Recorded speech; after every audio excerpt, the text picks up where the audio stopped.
Hi, everybody. This is Miss Smith here. Good morning or afternoon. Happy Monday. Today, we are going to look at a classic Christmas story, and I'm going to help you with the previewing and looking at the first four stanzas of this story. So, the first thing that we're going to do is preview this text. So, again, just a reminder, if I am writing down anything at all, make sure you are also writing this down as well. The first thing is I noticed that the title of this text is "Twas the Night Before Christmas."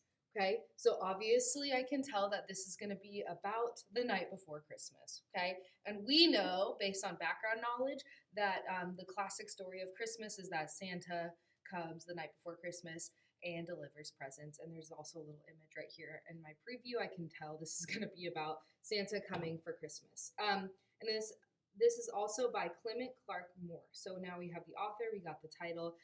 Just looking at this, we should be able to figure out what type of text this is. And that's right, everybody. It is a poem, just looking at how it is written. Okay, so during the preview, remember, we always write the genre of the text, which means that's the type of text it is. And we know that it is a poem. And the other thing we're going to do is write the point of view. So the perspective from which this poem is told. So if I'm previewing, the children and I in my cap had just nestled our brains for a long winter's nap. When out on a roof, there arose such a clatter, I sprang from my bed to see what was the matter. Okay, so I can tell that the narrator of this poem is the main character. So that means that the point of view is first person. Okay, so make sure you have written that down on your copy. Okay, now let's go ahead, and when we have a poem like this, we need to make sure that during the preview that we actually number all of the lines and stanzas. Okay, so now we're going to go over here to the left side of the lines, and we're going to number them. So we got 1, 2, 3, 4, 5, 6, 7, 8, 9, 10, 11, 12, 13, 14, 15, 16, 17, 18, 19, and 20. Keep going. 21, 22, 23, 24, 25, 26, 27, 28. Go back to the back side. 29, 30, 31, 32, 33, 34, 35, 36, 37, 38, 39, 40, 41, 42, 43, 44, 45, 46, 47, 48, 49, 50, 51, 52, 53, 54, 55, 56, 57, 58, 59, and 60. Okay, so there's a total of 60 lines. Okay, that's the one that takes the most time, all the lines. Okay, now let's count how many stanzas there are. Remember, a stanza is a group of lines. Okay, so we have 1, 2, 3, 4, 5, 6, 7, 8, 9, 10, 11, 12, 13, and this one is on its own, 14. Okay, so we have a total of 14 stanzas and 60 lines. Okay, so now what we are going to do is, like I said, we're finished previewing this poem. The next thing we're going to do is we're going to look at the first four stanzas, and we are going to read them together. And then we're going to identify the figurative language in those first four stanzas and the author's purpose, because in poetry, there's a ton of figurative language. So let's look at stanza 1 together first. It says, "'Twas the night before Christmas, when all through the house not a creature was stirring, not even a mouse. The stockings were hung by the chimney with care, in hopes that St. Nicholas soon would be there." Okay, now there's not any like personification or metaphor or simile. However, the author is using imagery in this first stanza. Imagery is when the author paints a picture in your head with the words they use. And as I'm reading this, I can definitely get a clear picture in my head that it's extremely quiet, and the house is all decorated for Santa to come with stockings on the fireplace. So right here, we are going to take this stanza and we're going to say that the author uses imagery to, and then our author's purpose verb is going to be show or illustrate because they're painting a picture in our head. So to show that the house is very quiet, right? It says not a creature was stirring, not even a mouse. Means probably everybody is fast asleep. There's no one moving around. So that's going to be the first type of figurative language. We got imagery in stanza 1. Let's go to stanza 2. The children were nestled all snug in their beds, while visions of sugar plums danced in their heads. And Mama in her kerchief and I in my cap had just settled our brains for a long winter's nap. Okay, I found a real obvious figurative language as I was reading this in line 6, what said, while visions of sugar plums danced in their heads.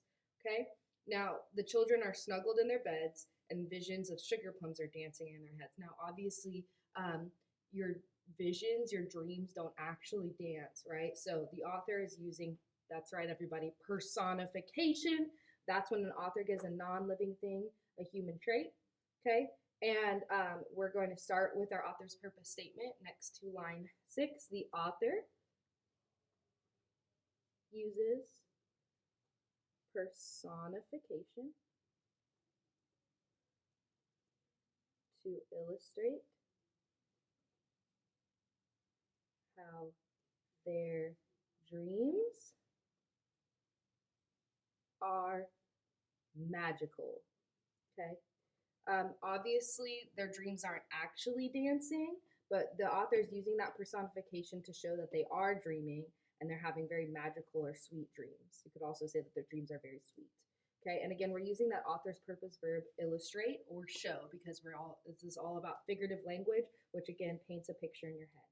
Okay, let's go to stanza 3 next. When out on the roof there arose such a clatter, I sprang from my bed to see what was the matter.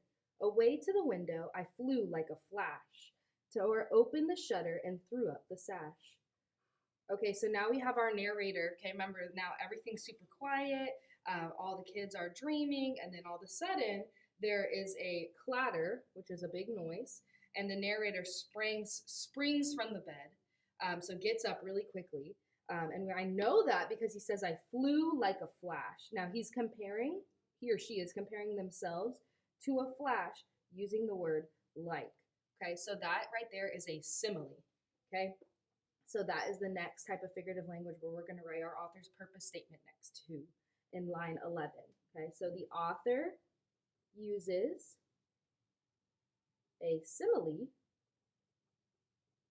to show, and we know that the author is using the simile to show that the narrator got up quickly. And why are they getting up quickly? To see what that noise was, most likely to go see if they can catch a glimpse of Santa. Okay, so now we're on our last stanza that I'm helping you with, stanza 4. Okay, it says, the moon on the breast of the new fallen snow gave the luster of midday to objects below, when what to my wondering eyes should appear but a miniature sleigh and 8 tiny reindeer. Okay, so we have right here in lines 13 and 14, it's describing how the moon looks on the snow. Luster, ladies and gentlemen, means to glow or glowing. Okay, so right here, there's no like simile or metaphor, personification, or hyperbole. However, you can get a picture in your head of what's going on. So we know the author's using imagery there, okay? Especially when it talks about what the moon looked like on the snow. So now we're going to write the author uses imagery to show that the moonlight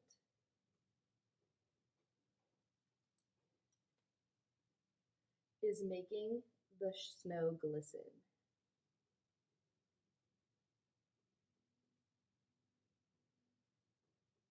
Or shine is another word for glisten.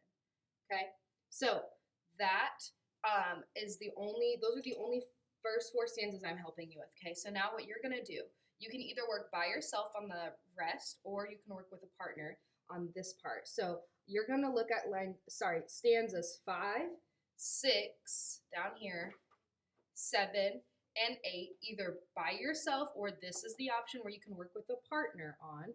And you're going to do the same thing. Read each stanza and see where you can identify the figurative language in each and write your author's purpose statements. Then on stanzas 9, 10, 11, 12, 13, and 14, these last stanzas, you are going to read on your own by yourself and do the same thing.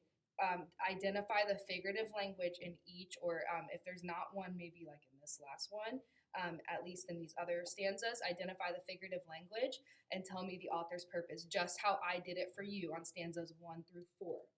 Okay, and that's going to actually be when you finish with the rest of the poem and identifying the author's purpose of using the figurative language in each stanza, you will have finished one of your holiday choice board activities. So that's what I want to show you next. On, let me go to Google Classroom.